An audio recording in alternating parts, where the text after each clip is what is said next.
Okay, so in this mini lecture, we're going to go ahead and cover part 2 of solving first and second order ordinary differential equations. And last time we looked at the first order ordinary differential equation, and today we're going to go ahead and look at the second order ordinary differential equation.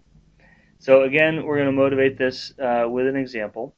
We've got to say, okay, let me just title this second order ODEs. And what does that mean? That means we have two derivatives, right, instead of just one. And these systems typically involve systems like f equals ma, all right? And we know that a is just, say, the second derivative of the position. So I got two derivatives. They're total derivatives, not partial, meaning I have two of them, second order. So the example we're going to use here, and we'll use this throughout the class, is we're going to look at a mass on a spring with some damping, and we're going to refer to that as the MSD example throughout the class. So I can draw the schematic of this system. I have a mass. It's on a cart there, no friction. I attach a spring to it. I attach a damper to it. The spring has a coefficient K. The damper has a coefficient B. And I'm going to assume a datum here, meaning that the spring is unstretched at this location here, and so then there's no motion. And I'm going to define as positive anything going to the right here. So I have y and y dot, or the position and the velocity that I can measure. Let me get rid of that. Sorry. And I'm also going to say that we can apply a force f of t, and that if I apply it to the right, that's a positive force. So that allows me to write then, or draw, my free body diagram. And this is all a review of statics here, right, and dynamics. And so here's the mass. The force being applied is in positive direction. And then I have two forces which are applied when the mass cart moves. And when the mass cart moves to the right, the spring applies a force to the left to restore it back to its neutral position, which is just K times X. And then the damping, if we use a viscous friction model of damping, then the force is proportional to the velocity of the mass cart. Sorry, I should be using y, and this should be k times y. And so I have b times y dot. Now I can then write down, all right, well, I know that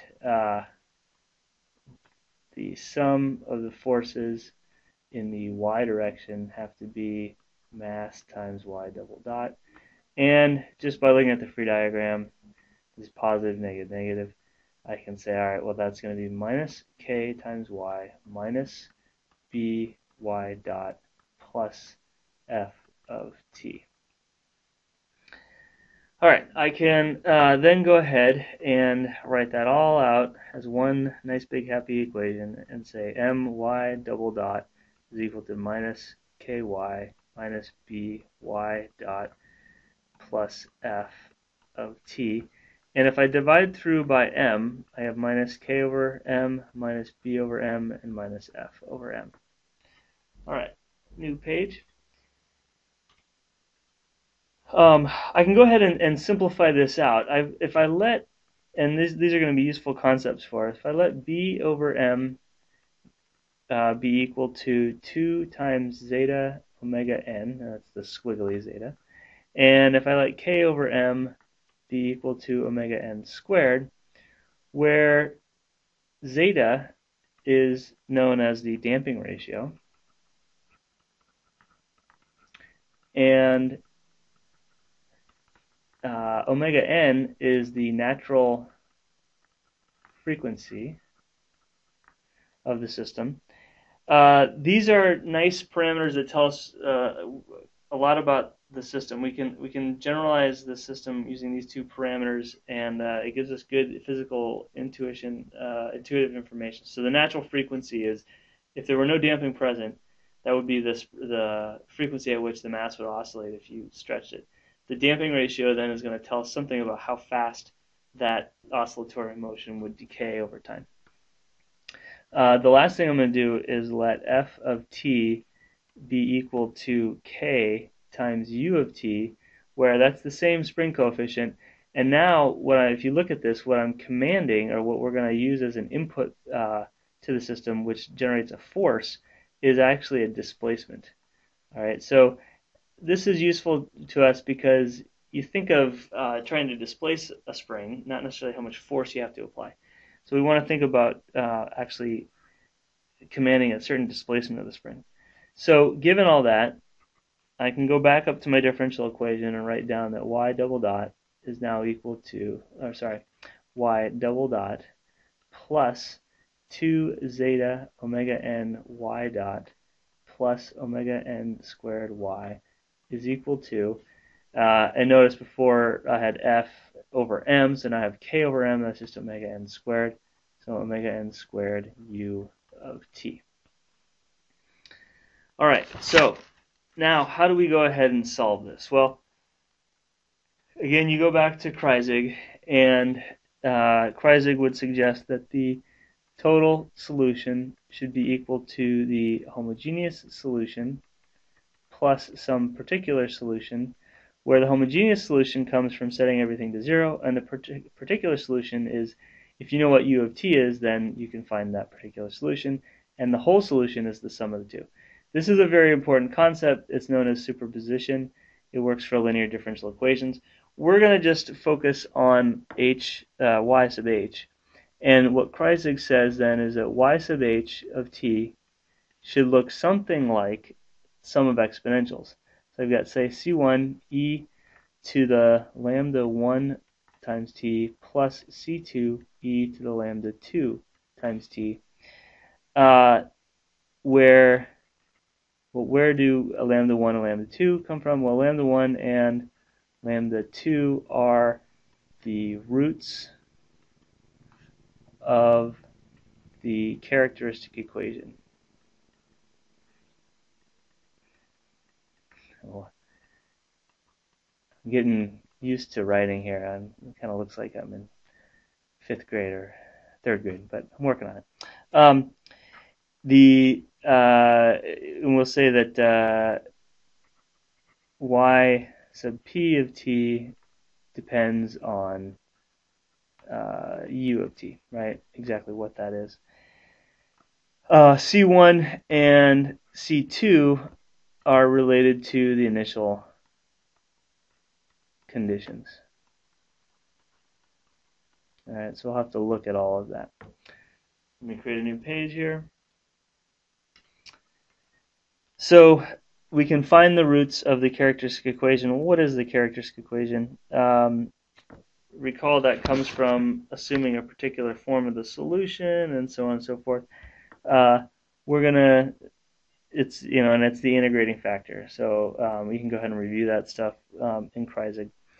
But what we end up with is that lambda squared plus 2 zeta omega n lambda plus omega n squared is equal to 0, since we're looking at the homogeneous solution. Just real quick, this comes from, we make this assumption that y of t is equal to, say, some constant times e to the lambda t. And then we go ahead and substitute that into the differential equation. So y dot of t then is just lambda c e to the lambda t, and lambda double dot of t is equal to lambda squared c e to the lambda t. And we go ahead and substitute that all in. We say, oh, well, it's got to be equal to 0 for all time. Lambda t's, e to lambda t's have to cancel out, and so on.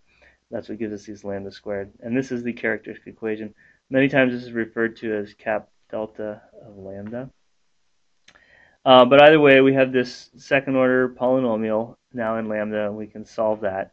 And we know that from the quadratic equation that lambda 1 and 2 is equal to minus 2 zeta omega n plus or minus square root of 2 zeta omega n squared minus 4 times c, which is omega n squared, all over 2a, and a is 1, so just 2. All right, now we can simplify. Okay, so the next thing we would want to do is go ahead and simplify this expression for the roots of the characteristic equation. And so I'll go ahead and create a new window here, new page. And there's a couple things that we're going to look at, and we're going to want to look at a couple different cases. But essentially, I can go through, I've got lambda 1, 2 is equal to minus zeta omega n plus or minus square root of now 4 zeta squared omega n squared minus 4 omega n squared. And that's all over 2. Let's see, I dropped off my 2 there. And I dropped it off because now I'm going to cancel it. And this 2 will cancel with that 2, which will cancel with these 4's also.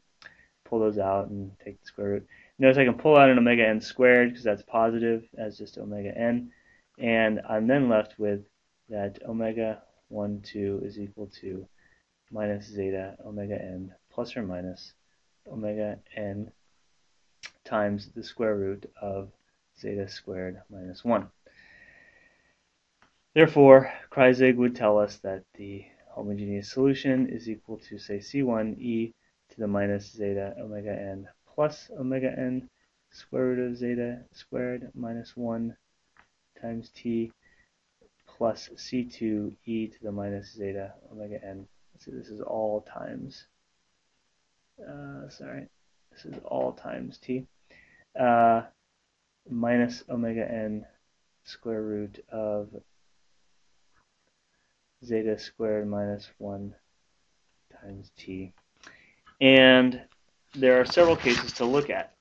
And it really depends on what's zeta. Because notice when zeta, say for example, is between 0 and 1, then zeta squared minus 1 is then less than 0, which means that this thing is negative. Take the square root, I get an imaginary number. So we can deal with that in a number of ways.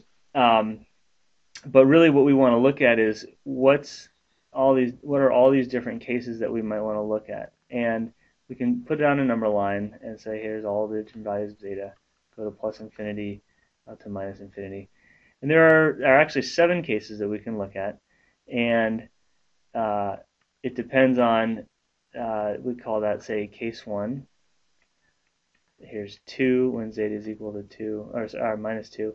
Case 3 when zeta is between minus 1 and 0. Case 4 when it's equal to 0.